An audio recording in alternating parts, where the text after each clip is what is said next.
Let's work the problem, people. Let's not make things worse by guessing. We can't make any guarantees. We designed the LEM to land on the moon. Not fire the engine out there for course correction. Well, unfortunately, we're not landing on the moon, are we? I don't care what anything was designed to do. I care about what it can do. What have we got on the spacecraft that's good? I'll get back to you, Gene. Tell me this isn't a government operation. It just isn't a contingency we've remotely looked at. Those CO2 levels are going to be getting toxic. Well, I suggest you gentlemen invent a way to put a square peg in a round hole. Rapidly. Okay, people, listen up. People upstairs handed us this one, and we gotta come through. We gotta find a way to make this fit into the hole for this, using nothing but that. Let's get it organized. Okay, let's build a filter. Better get some coffee going, too, someone. Gas is literally poisoning the astronauts with every breath in and out. Heads up, heads up. And spokespeople will not comment further. Go. Heads up, people, look out now. What's this? That's what they gotta make. Well, I hope you got the procedures for me. Right here. That's it? Welcome to Education for Innovation. I'm Dave Janosz. I've spent my entire career thus far trying to help people who are not standing in a technology education classroom understand what goes on in a technology education classroom. And that series of clips from Apollo 13 is pretty close to what goes on day to day. Let's take a look at the situation they were dealing with there. There was a limited amount of time, only select materials and tools available, a limited amount of energy and a limited amount of space, and only a few people that were available to implement a solution. Well, those 6 things, along with information and capital, describe the universal resources in virtually any technological problem-solving activity. And when a teacher implements a technology learning activity in his or her classroom, they always make those things clear in a design brief along with any other criteria or constraints pertinent to the problem at hand. Then, after a problem has been defined, students are taught a process to help solve it. That process may vary by grade level, but in general, students learn to define a problem, brainstorm alternate solutions, choose a solution, develop it further, prototype it, test and evaluate it, and then redesign it.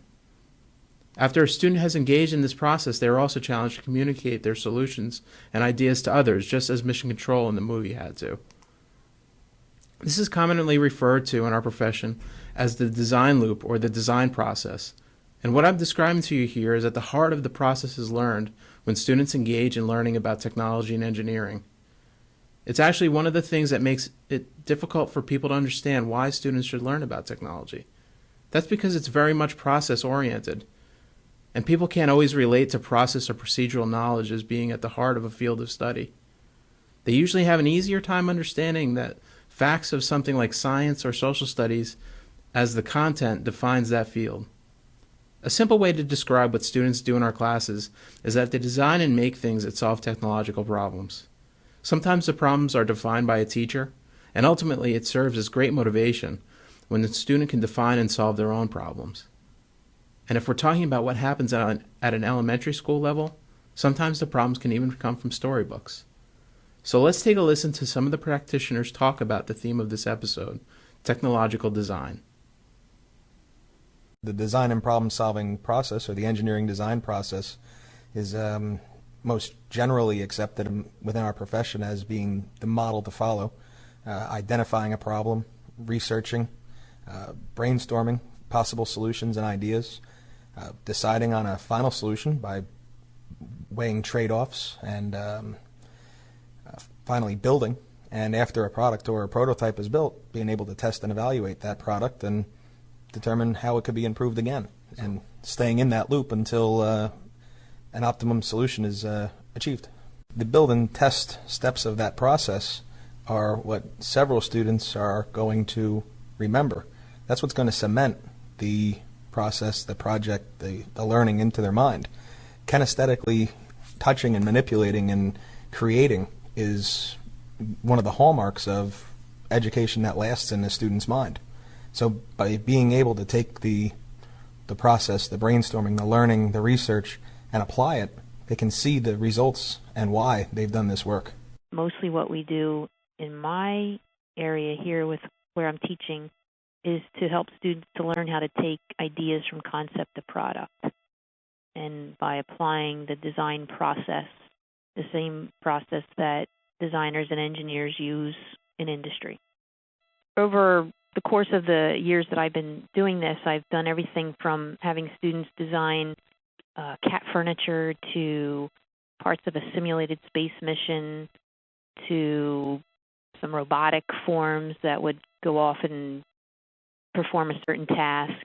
At the school I'm currently at that has a marine theme, the projects tend to have that marine theme built into it too, such as the design and production of fishing lures or hovercrafts or underwater robotics. It's the same thing that an engineer would do. They would look at a problem, what are the possible solutions to this problem, and what's already available, and what's cost effective, and they would go through the same exact thing.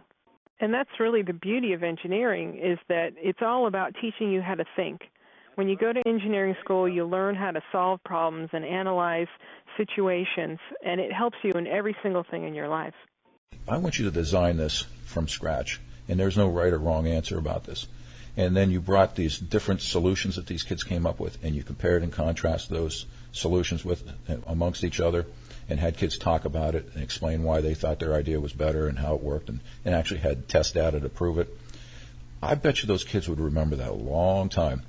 I think in my engineering career, the thing that struck me the most was the universality of problem solving.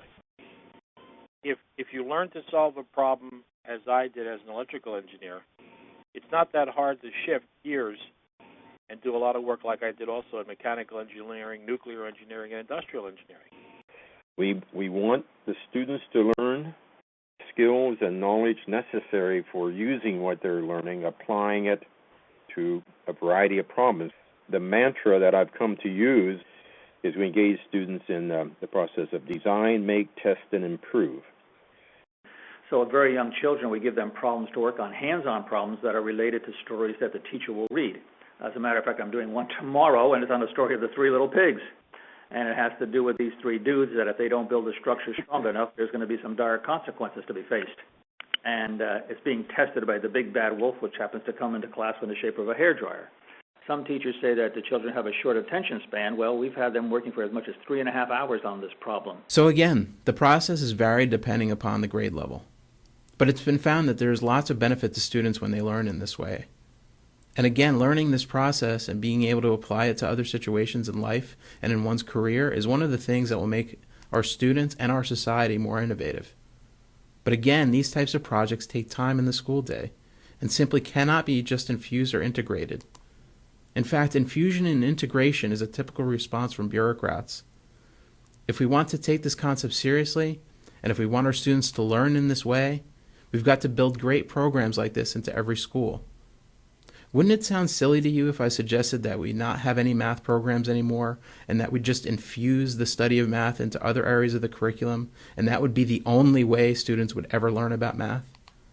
Just remember that if your local school or state chooses to infuse or integrate, they are leaving the learning up to chance and aren't taking it seriously at all. I'm all for integrating subject areas to help make better sense to students, but it seems that we're always hearing that it's preferable to have the study of technology and engineering infused or integrated into other areas, but we never seem to hear the reverse. Thanks for joining today. See you next time.